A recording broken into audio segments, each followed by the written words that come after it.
12. Mujeres, luchas por la tierra y globalización, una perspectiva internacional, 2004. Pese a los intentos sistemáticos de los poderes coloniales de destruir los sistemas femeninos de agricultura, las mujeres constituyen el grueso de los trabajadores agrícolas del planeta y forman la primera línea de resistencia en las luchas por un uso no capitalista de los recursos naturales, tierra, bosques y agua, mediante las defensas de la agricultura de subsistencia, el acceso comunal a la tierra y las oposiciones a la expropiación de tierras. Las mujeres están construyendo el sendero hacia una sociedad no explotadora, una en la cual hayan desaparecido las amenazas de hambrunas y de desastres ecológicos. ¿Cómo podemos salir de la pobreza si ni siquiera disponemos de un pedazo de tierra para cultivar? Si tuviésemos tierras para cultivar, no necesitaríamos que nos enviasen comidas desde Estados Unidos. No, tendríamos la nuestra. Pero mientras el gobierno se niegue a proporcionarnos las tierras y otros recursos que necesitamos, continuaremos teniendo extranjeros que decidan cómo gobernar nuestra tierra. Las mujeres mantienen el mundo con vida.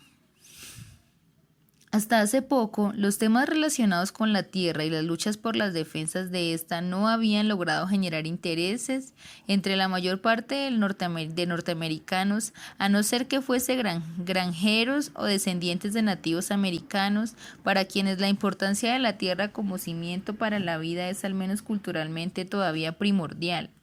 Muchos de los conflictos por la defensa de la tierra parecen haberse esfumado en un pasado borroso que se nos escapa. En el periodo subsiguiente a la urbanización masiva, la tierra ya no parecería ser uno de los medios básicos para la reproducción social, mientras que las nuevas tecnologías proclamaban ser capaces de promover toda la energía, la autonomía y la creatividad que una vez se asociaron con el autoabastecimiento y la agricultura a pequeñas escalas. Esto ha supuesto una gran pérdida, empezando porque esta amnesia ha creado un mundo en el que las cuestiones más básicas acerca de nuestra existencia, de dónde surge la comida, si nos alimenta o no, en cambio nos envenena, permanecen sin respuesta y, lo que es peor, sin que nadie se las cuestione. Esta indiferencia entre los urbanistas respecto al territorio está tocando a su fin. La preocupación por la ingeniería genética en los cultivos agrícolas y el impacto ecológico provocado por las destrucciones de los bosques tropicales, junto con el ejemplo que suponen las luchas llevadas a cabo por los pueblos indígenas como los zapatistas, levantados en armas para oponerse a la privatización de su territorio, han provocado un aumento de la conciencia en Europa y en Estados Unidos sobre la importancia de la cuestión del territorio, que hasta hace poco se identificaba como un problema del tercer mundo.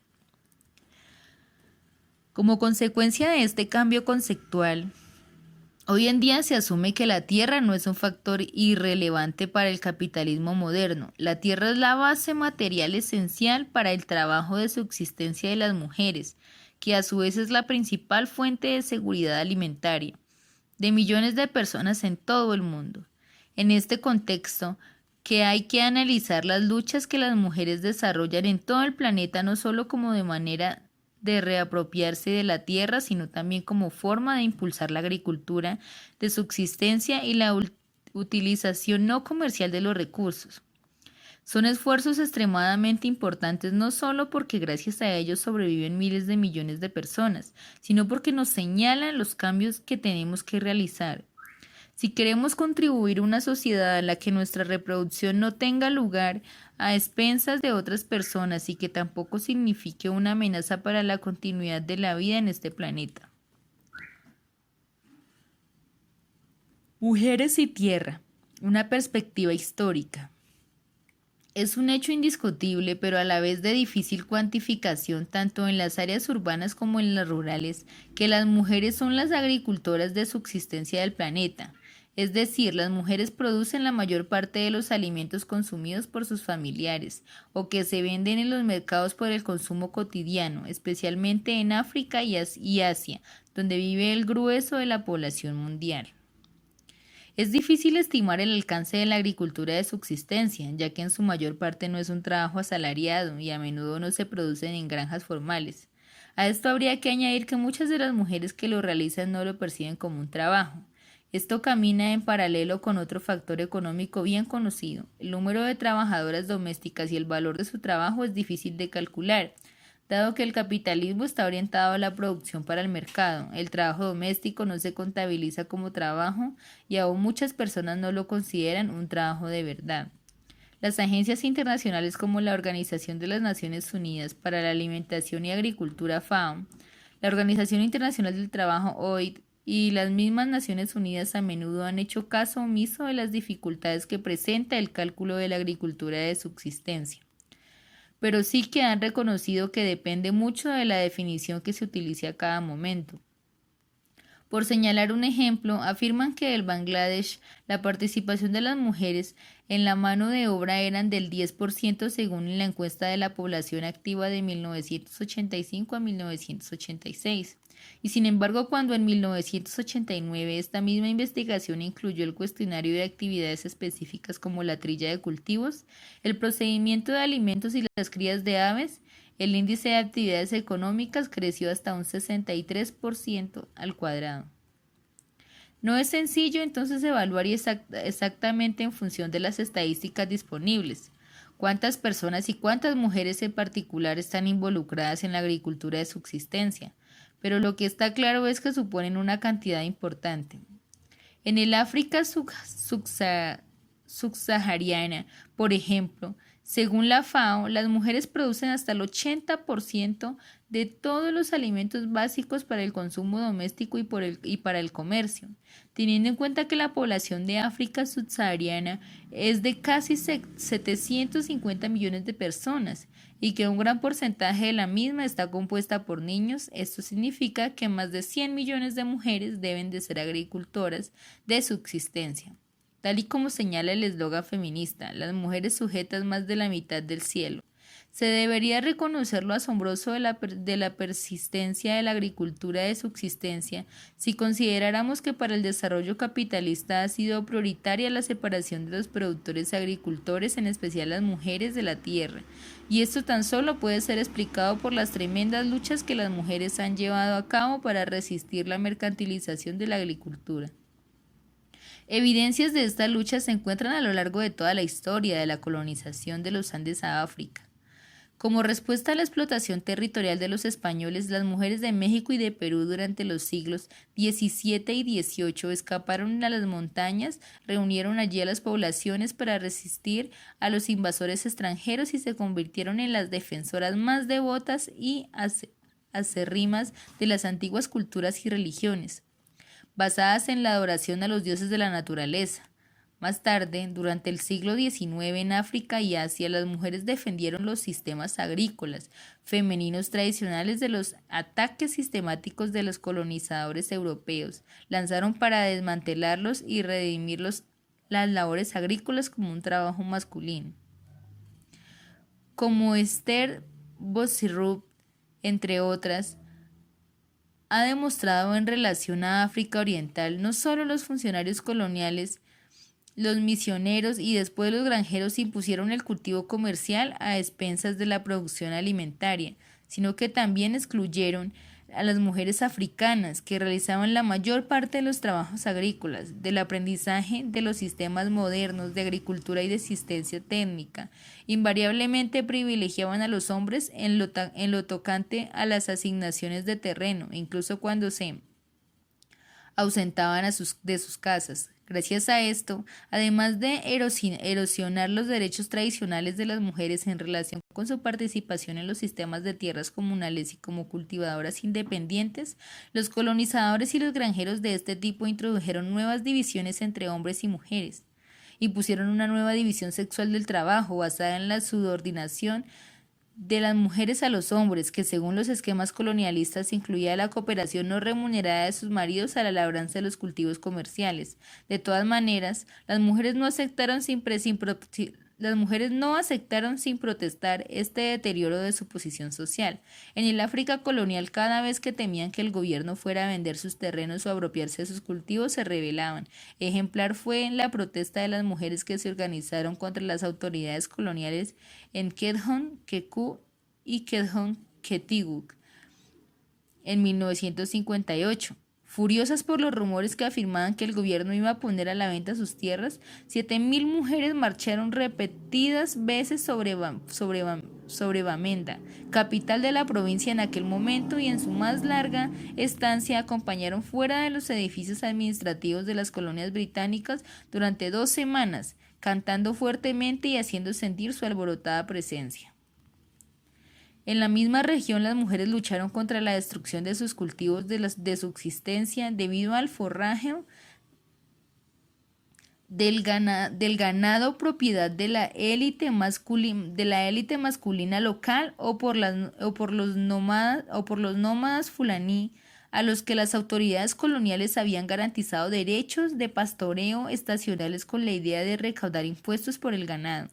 También en este caso, las bulliciosas protestas de las mujeres impidieron el plan, obligando a las autoridades a sancionar a los pastores transhumantes que lo incumpliesen. Como escribe Susan Diduk, durante las protestas las mujeres percibieron ellas mismas que estaban luchando por la supervivencia y las necesidades de su familia y sus allegados. Su labor agricultora era indispensable y continúa siéndolo para la producción diaria de los alimentos. Los hombres Kedjon también enfatizaron la importancia de estos roles tanto en el pasado como en el presente. Hoy en día todavía es frecuente escuchar: ¿no sufren las mujeres labrando y gestando a los niños durante 9 meses? Sí, lo hacen por el bien del país. Se produjeron luchas similares durante los años 40 y 50 por toda África, en las que las mujeres se resistían a la introducción de cultivos comerciales y al trabajo de este cultivo les imponían que les apartara de sus cultivos la subsistencia. La resistencia de la agricultura de subsistencia de las mujeres tiene que ser valorada desde el punto de vista de las comunidades colonizadas como la contribución que hicieron a la lucha anticolonial, en particular para la supervivencia de los luchadores por la libertad de los bosques. También, después de las independencias, las mujeres lucharon para no ser reclutadas para los proyectos del desarrollo agrícola como ayudantes, no remuneradas de sus maridos. El mejor ejemplo de esta resistencia es la lucha intensa que mantuvieron en Senegambia contra la cooperación obligada de los cultivos comerciales de arroz, que se producía a expensas de la producción agrícola de subsistencia. Gracias a estas luchas, a día de hoy reconocidas como principal causa del fracaso de los proyectos de desarrollo agrícola en los años 60 y 70, una proporción considerable del sector de subsistencia ha sobrevivido en muchas regiones del mundo, pese al compromiso de los gobiernos pre- y posindependencia de impulsar un desarrollo económico de corte capitalista. La determinación de millones de mujeres en África, Asia y en Américas de no abandonar la agricultura de subsistencia debe ser enfatizada para contrarrestar la tendencia común incluso entre los científicos sociales radicales de interpretar la supervivencia de la agricultura femenina de subsistencia como una necesidad del capital internacional, tanto de abaratar el costo de la reproducción de la mano de obra como de liberar trabajadores masculinos para el cultivo de las plantaciones comerciales y otros trabajos remunerados. Cleut, marxista, partidario de esta teoría, ha defendido que la producción femenina orientada a la subsistencia o a la economía doméstica, como él la denomina, ha servido para asegurar un suministro de trabajadores baratos para el sector capitalista doméstico y exterior, y como tal ha subsidiado a la acumulación capitalista. Según su argumentación, gracias al trabajo de los poblados, los trabajadores que emigraron a París o a Johannesburgo proporcionaron mercancía gratuita a los capitalistas que los empleaban, ya que los patrones no habían tenido que pagar por su desarrollo ni tenían que proporcionarles seguros de desempleo cuando ya no necesiten de su trabajo. Desde esta perspectiva, el trabajo de las mujeres es la agricultura de subsistencia. Supone un añadido para los gobiernos, las empresas y las agencias de desarrollo, que les permiten explotar más efectivamente el trabajo asalariado. y obtener una constante transferencia de riqueza en las áreas rurales a las urbanas, degradando consecuentemente las vidas de las mujeres agricultoras. En su favor, decir que Melissource reconoce los esfuerzos invertidos por los gobiernos a las agencias del desarrollo para desarrollar el sector de subsistencia. Es consciente del constante expolio de los recursos de este sector, así como también reconoce la naturaleza precaria de esta forma de trabajo de reproducción, pronosticando el advenimiento de una crisis a corto plazo. Sin embargo,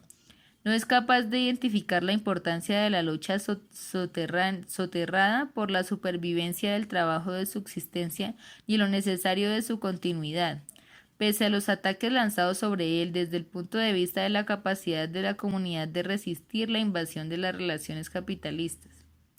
En la línea de los economistas liberales, su visión del trabajo de subsistencia lo degrada completamente al nivel de actividad antieconómica e improductiva, de la misma manera que los economistas liberales se niegan a considerar el trabajo doméstico no remunerado de las mujeres como trabajo.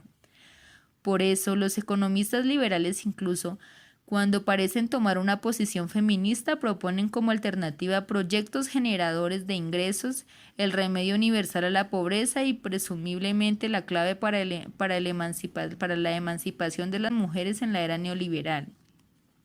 Estas dos perspectivas, aun siendo diferentes, obvian la importancia estratégica que tiene para las mujeres y sus comunidades el acceso a la tierra, por mucho que las empresas y los gobiernos consigan utilizarla alguna vez para sus propios fines. Aquí podemos establecer una analogía con la situación que prevaleció en algunas islas del Caribe durante la esclavitud, donde los dueños de las plantaciones cedían parcelas de terreno a los esclavos para que los cultivasen con su propia alimentación. Los propietarios tomaron esta decisión para ahorrar en los alimentos que tenían que importar y reducir los costes de reproducción de sus trabajadores. Pero esta estrategia también aportó beneficios a los trabajadores, ya que les permitió un mayor grado de movilidad y de independencia hasta tal punto que, según algunos historiadores, incluso antes de la emancipación, se había alcanzado en algunas islas un protocampesinado con un remarcable grado de libertad de movimiento y que incluso algunas veces lograba obtener ciertos ingresos de la venta de sus propios productos. La extensión de esta analogía para ilustrar la importancia de la agricultura de subsistencia en el periodo capitalista poscolonial nos permite afirmar que este tipo de agricultura ha supuesto un importante método de supervivencia para miles de millones de trabajadores, al dar la oportunidad a los asalariados de obtener mejores condiciones laborales y de sobrevivir a las huelgas laborales y a las protestas políticas. Es por esto que en algunos países el sector asalariado ha tenido una importancia desproporcionada respecto a su tamaño numérico. El poblado, una metáfora para denominar la agricultura y la ganadería de subsistencia en un asentamiento comunal, también ha supuesto un punto crucial en las luchas de las mujeres, proporcionándoles una base desde lo que reclama la riqueza que el Estado y el capital les estaba arrebatando. Estas luchas han adquirido muchas y diversas formas dirigidas tanto contra los hombres como contra los gobiernos, pero siempre reforzadas por el hecho de que las mujeres tenían acceso directo a la tierra y de esta manera podían mantenerse ellas mismas y sus hijos y obtener ciertas ganancias de la venta del excedente producido. Por eso, incluso cuando se han visto urbanizadas, las mujeres han continuado cultivando cualquier pedazo de tierra al que lograsen acceder con la idea de poder alimentar a sus familiares y mantener cierto grado de autonomía del mercado. La importancia de los poblados y la fuente de fortaleza que suponía para los trabajadores masculinos y femeninos dentro del antiguo orden colonial puede medirse en relación con los radicales ataques que desde principios de los años 80 y durante la década de los 90, el Banco Mundial, del Fondo Monetario Internacional y la Organización Internacional de Comercio han lanzado contra las raíces de estos asentamientos bajo la guisa del ajuste estructural y la globalización. El Banco Mundial ha hecho de la destrucción de la agricultura de subsistencia y de la promoción de la mercantilización de la tierra la pieza central de sus omnipresentes programas de ajuste estructural. Al fin de los años 80 y durante los años 90 no solo se han cercado tierras, sino que también se han inundado los mercados de las recién liberalizadas economías de África y Asia, expulsando aún más de los mercados locales a las granjeras. Mientras tanto, grandes porciones de la antigua tierra comunal han sido absorbidas por las empresas agroindustriales debido a una producción de cultivos para la exportación. Por último, las guerras y las hambrunas han forzado a millones de personas a abandonar sus tierras. Todo esto se ha convertido seguido de una crisis reproductiva cuyas proporciones no se habían alcanzado ni siquiera durante el periodo colonial. Incluso en regiones que antaño fueron famosas por su productividad agrícola, como el sur de Nigeria, los alimentos son escasos hoy en día y demasiado caros para la mayor parte de la población, que como consecuencia de los ajustes estructurales ha tenido que enfrentarse simultáneamente a las escaladas de precios, la congelación salarial, la devaluación de las divisas, el desempleo masivo y los recortes de los servicios sociales. Aquí radica la importancia de las luchas de las mujeres por la tierra. Las mujeres han supuesto el principal parachoques del mundo proletario frente a las hambrunas provocadas por el régimen neoliberal del Banco Mundial. Ellas han sido principales oponentes frente a la exigencia neoliberal de quienes sean los precios del mercado lo que determinen quién debe vivir y quién debe morir. Y son ellas las que han proporcionado un modelo práctico para la reproducción de la vida bajo un modelo no comercial. Las luchas por la subsistencia y en contra de la globalización en África, Asia y Latinoamérica. Enfrentadas a una renovación del impulso de la privatización de tierras, de la extensión de los cultivos comerciales y del incremento en los precios de los alimentos durante la era de la globalización, las mujeres han recurrido a diferentes estrategias para oponerse a la institución más poderosa del planeta. La estrategia primordial adoptada por las mujeres para defender su comunidad del impacto del ajuste económico y de la independencia del mercado global ha sido la expansión de la agricultura de subsistencia incluso en los centros urbanos. En caso de Guinea-Bissau, resulta bastante ilustrativo. Después de principios de los años 80, las mujeres han plantado pequeños jardines con verduras, mandioca y árboles frutales alrededor de la mayor parte de las casas en la capital de Bissau y en otras ciudades, y han elegido renunciar en tiempos de carestía a las posibles ganancias que pudiesen obtener de la venta de sus productos para asegurarse que sus familias no sufran por falta de alimentos. También en referencia a África, Krista Witterich señalaba cómo durante los años 90 la agricultura de subsistencia y los hurtos urbanos resurgieron en muchas localidades y que las responsables de todo esto eran mujeres de clase baja en su mayor parte. Pero para expandir la producción de alimentos, las mujeres deben poder ampliar la cantidad de tierra a la que tienen acceso, y este acceso peligra debido a la campaña impulsada por las agencias internacionales para mercantilizar el uso del suelo y crear un mercado de bienes raíces. Para mantener las tierras de cultivo, otras mujeres han preferido quedarse en zonas rurales, mientras que la mayor parte de los hombres han emigrado, lo que ha provocado una feminización de los poblados, y que los trabajos los realicen mujeres que cultivan solas en cooperación con otras mujeres. Las necesidades de mantener o expandir la tierra para cultivos de subsistencia es también en Bangladesh una de las principales luchas de las mujeres rurales, hecho que condujo en 1992 a la formación de la Landless Women Association, Asociación de Mujeres Sin Tierras. Durante todo este tiempo la asociación ha conseguido alojar a 50.000 familias, enfrentándose a menudo con los propietarios de las tierras en violentos choques. Según Shamsun Nakardoli, una de las líderes de las organizaciones y la cual le deben esta información, muchas de las ocupaciones de tierra se producen en shars, pequeños islotes poco elevados formados por el depósito del barro y tierra que se acumula en los caudales del río e incluso en el mismo río. Estos nuevos lotes de tierra, tal y como recoge la ley bangladesí, deberían ser entregados a agricultoras sin tierras, pero debido al aumento de su valor comercial, los grandes propietarios de tierras se apoderan cada vez más de ellos. Aún así, las mujeres se han organizado para detenerlos, defendiéndose ellas mismas con escobas,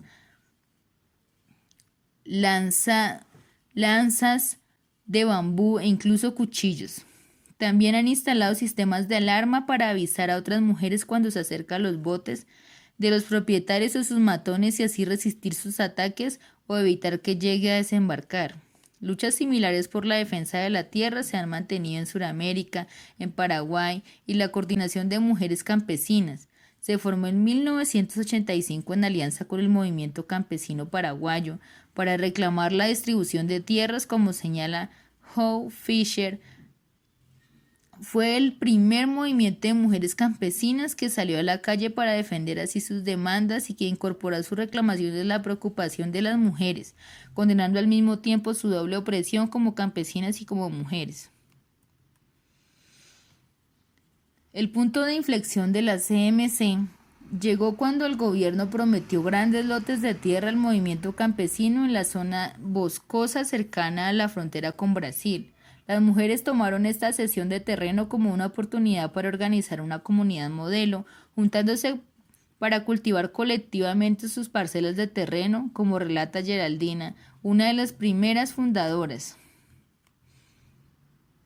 Las luchas de las mujeres por la tierra han incluido la defensa de las comunidades amenazadas por los proyectos de construcción erigidos en nombre del desarrollo urbano.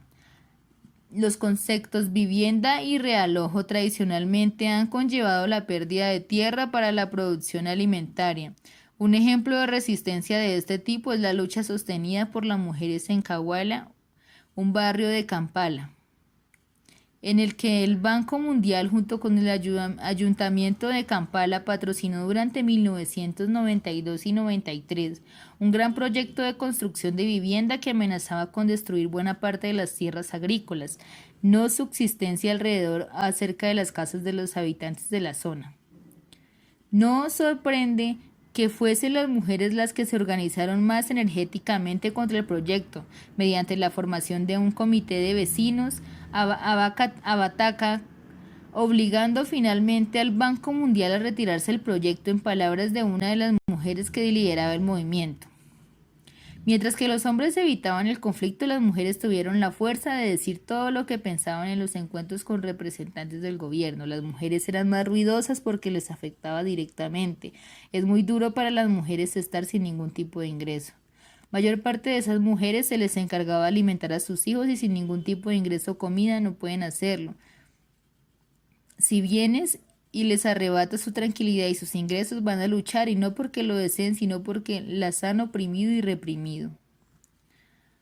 Ailey Mary Tripp señala que la situación en el vecindario de Cahuala dista mucho de ser única. Se tiene noticia de al menos 13 luchas parecidas en diferentes partes de África y Asia, donde las organizaciones de mujeres campesinas se han enfrentado al desarrollo de zonas industriales que amenazan con desplazarlas a ellas y a sus familiares y con dañar el entorno. El desarrollo industrial y urbanístico choca frecuentemente con las necesidades de la agricultura de subsistencia de las mujeres, y todo esto en un contexto en el que cada vez más mujeres, incluso en las ciudades, se dedican a cultivar el terreno que tiene a su disposición. Es importante añadir que al defender la tierra del asalto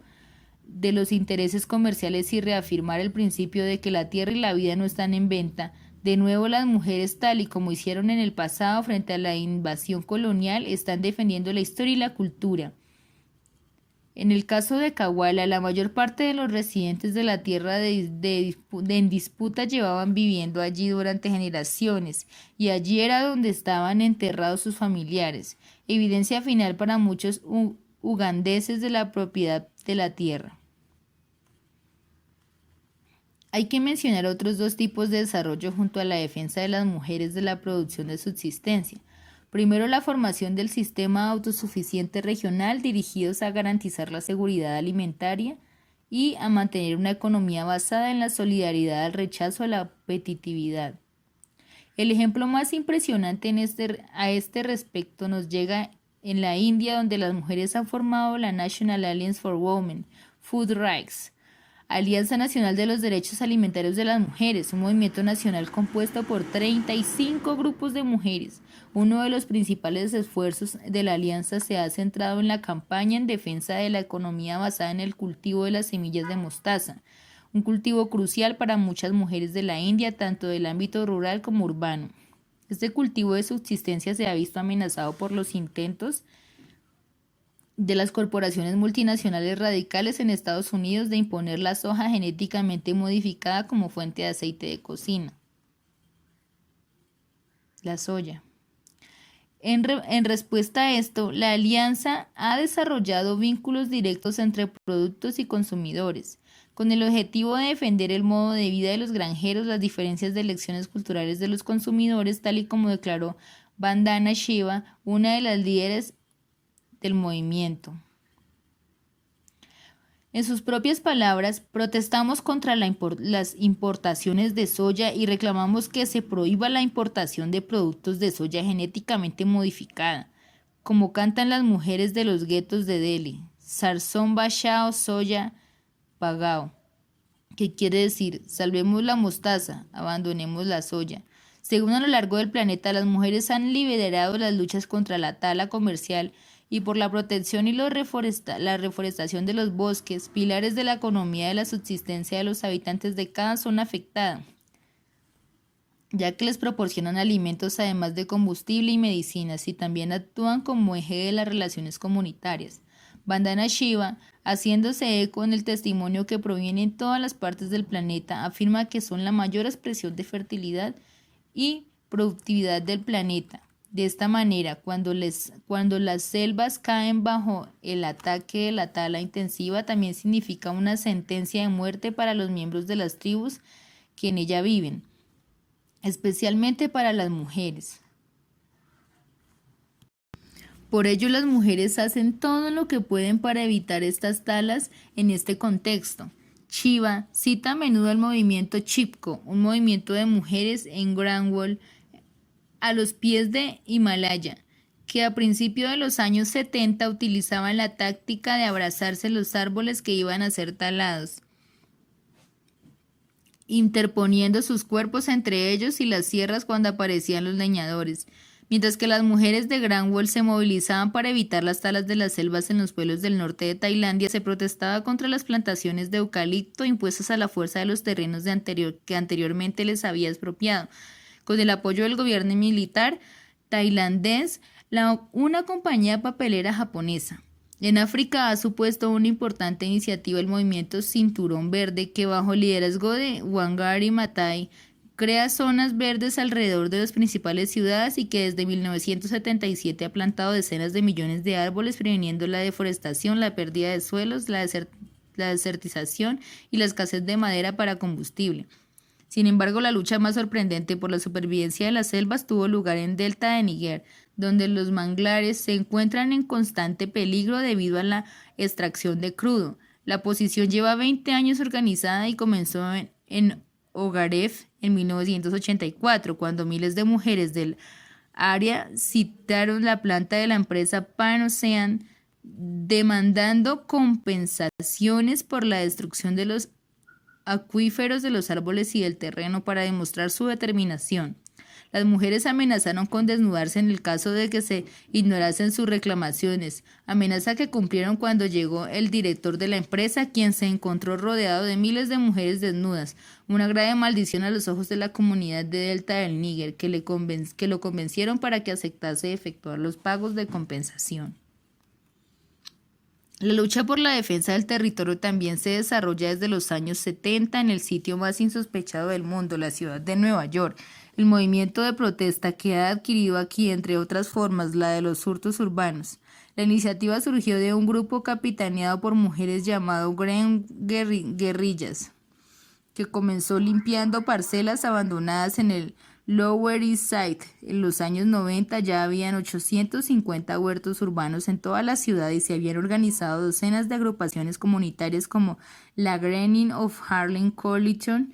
que fue fundada por mujeres que deseaban reconectarse de la tierra y darle a los niños una alternativa a las calles. Hoy en día cuenta con 31 organización y 30 proyectos. Es importante resaltar que los huertos no solo han supuesto una fuente de verduras y flores, sino que han servido para promover la construcción comunitaria y otras luchas como la ocupación de viviendas y el homesteading, debido a esta implicación con otras luchas y a su papel investigador de las mismas. Bajo el mandato del alcalde Giuliani, los huertos urbanos han estado en punto de mira de sus ataques y desde hace algunos años uno de los principales retos de movimiento ha sido luchar contra los bulldozers. Durante la última década, el desarrollo ha hecho que desaparecieran 100 huertos, más de 40 de ellos arrasados por los bulldozers, y las previsiones de futuro son bastante sombrías. De hecho, desde su nombramiento, el sucesor de Giuliani y actual alcalde Michel Bloomberg ha declarado como su predecesor la guerra de estos proyectos. La importancia de la lucha. Como hemos podido ver, en muchas ciudades del planeta los habitantes de las ciudades dependen de los alimentos de las mujeres que producen mediante la agricultura de subsistencia. Por ejemplo, en África, un